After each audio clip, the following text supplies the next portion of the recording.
Yan guys, dito pa rin tayo sa Residential Park ng UP Campus Diliman. Yan, pinatay ko kanina yung YouTube ko para may time akong tumawag kung sakasakaling habulin tayo ng aso. Oops, may aso na naman dito. Ayan, parang golden retriever. May aso na naman. Mukhang tahimik siya. Mukhang hindi siya mabagsik. Okay, lakad.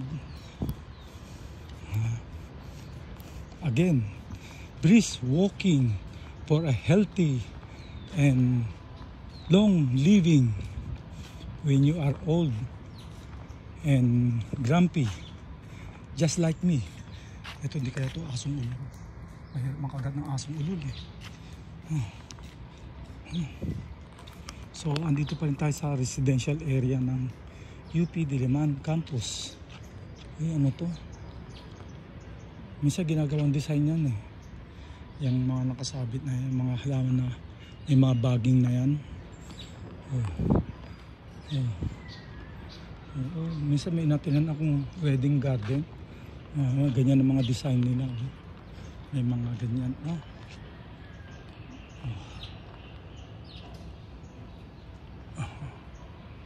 Doon tayo galing.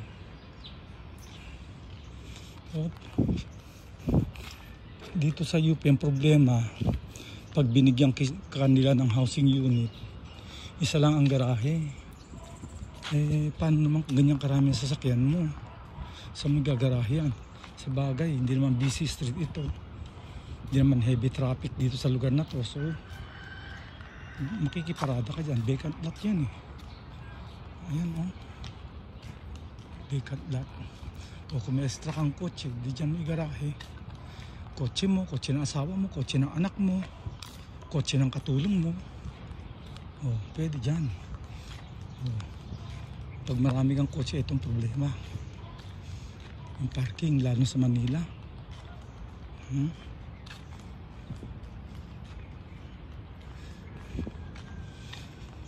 Nung bago mag-COVID at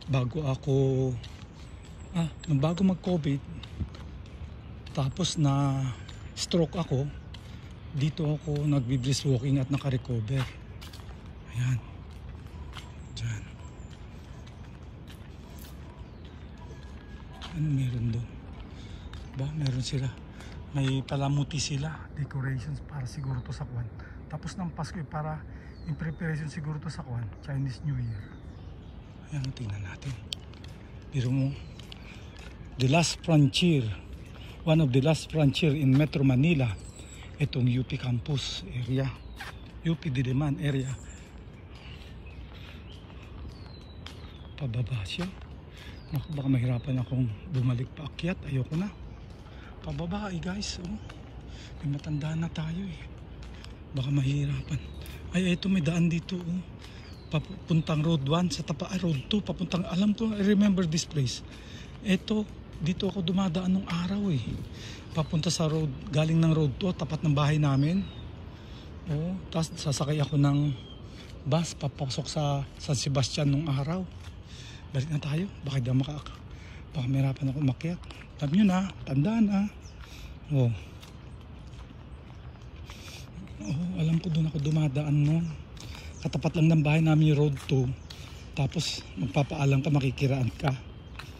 Para hindi ka na magbayad ng additional papunta. Kasi sa UP Balara ako nung sumasakay. Masakay ako ng JD. Although, meron naman sa Commonwealth, which is about 300 meters from our place. 300 to 400 meters siguro mula sa bahay. Kaya lang, punuan na doon, hindi ka na makakasakay doon. Yung mga galing Fairview.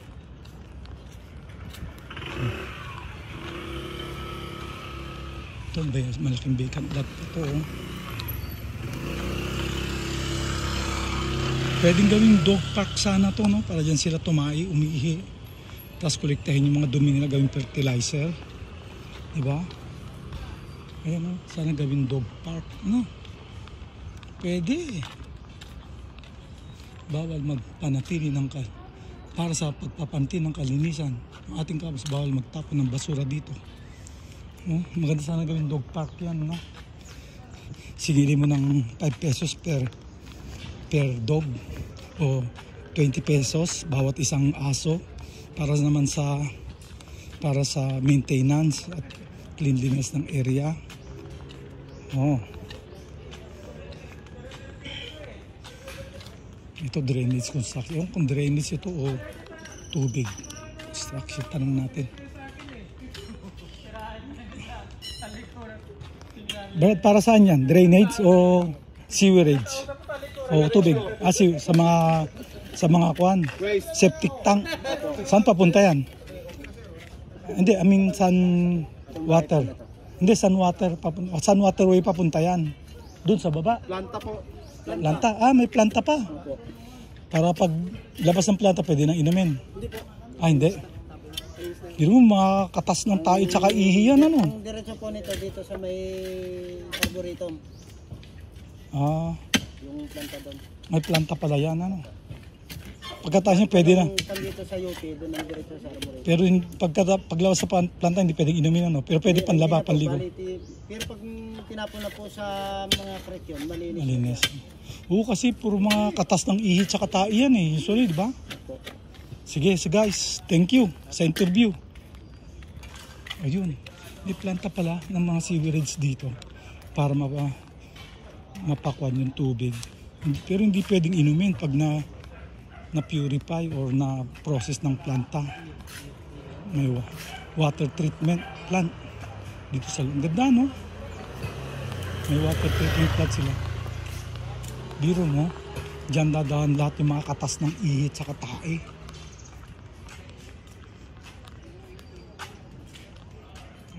Balik na tayo. So, andito pa rin tayo sa residential house for employees ng UP. Ayan, oh, ang ganda. Bago mag-COVID, kagagawa lang yan, eh. Bago mag-COVID, ginagawa yan, oh. Siguro dumami na empleyado ng UP and they need to provide more housing facilities. Okay, it's game time. Okay, it's game time.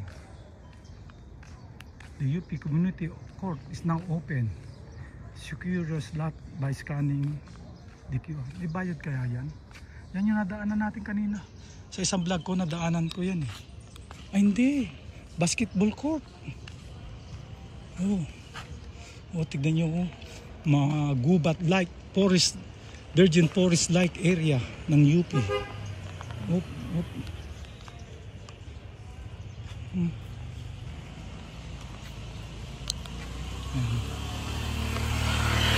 Ganda rin ang residential area nila, no? Hindi masyadong polluted. Wow! Merong moringa. Moringa, ano yung tawag yan? Malunggay. Favorite ko yan, eh.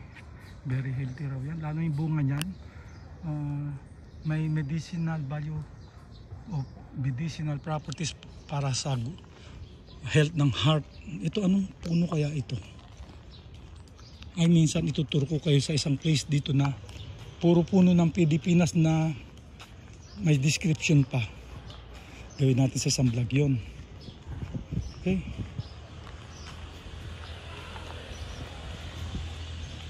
Daming kotse. Ano kaya? Anong area kaya ito? Malapit siguro ito sa university. Ano ito? Malapit siguro ito sa university hotel. Anong area ko? Ginagawa. Oh, part sa may university hotel ba ito? Hindi ko alam. Oo nga, sa university hotel nga ito. Oh, part ng, sa likod ito ng university hotel, eh. Oh. Ang rate diyan overnight is 2,400 yata. Pero pre-breakfast. Buffet breakfast with buffet breakfast. Kung senior ka, 2,4 times 2, 6, 8, 680. O di 1,800 na lang. Pag senior ka, 1,800 na lang yan. Pag senior ka.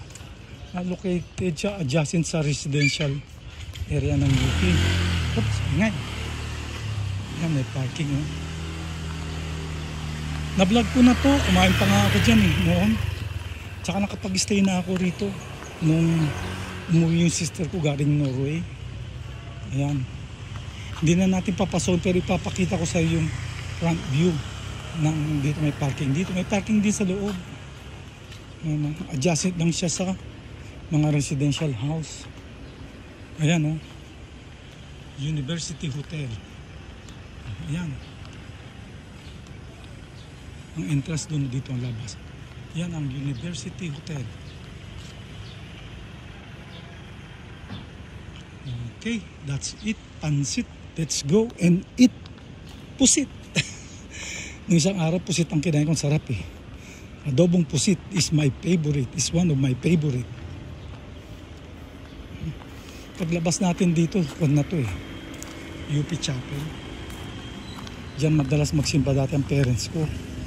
Tapos nung namatay yung father ko, diyan binurol yung father ko. Tapos pag gusto magsimba ng mother ko, tatawagan ako ng sister ko. Boy kasi ang palay ko, boy, uwi ka naman dito, gusto magsisimba kami nila mamang sa UP. Sabi sa akin ng gano'n. Uwi naman ako. Sabi, malapit lang kasi, Pampanga. San Fernando, tsaka Angeles, Pampanga ang area ko noon. Wala pa isang oras, nandito na ako.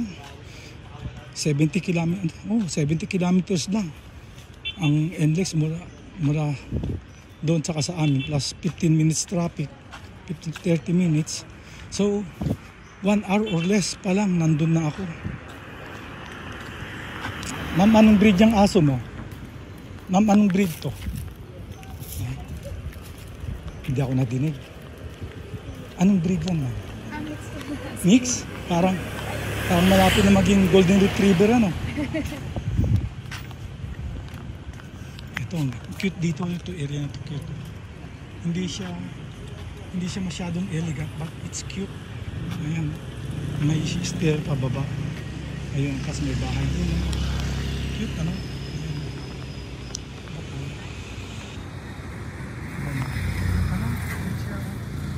Tapos tabi siya ng cliff. Although may wall naman yung cliff, hindi man siguro mag-overflow yan. Pero para sigurado, for safety, dapat may life jacket ka yan, may life boat. Malay mo may Yolanda. May katabi siya. Ito tong place na to, kung pinaparent nila yan sa mga wedding, birthday, or baptismal function. Yan, naka-attend ako minsan dyan. So, hanggang dito na lang tayo. At wala na masyadong magaganda. Na-i-vlog ko na to, itong area na to eh. Sige, bye-bye.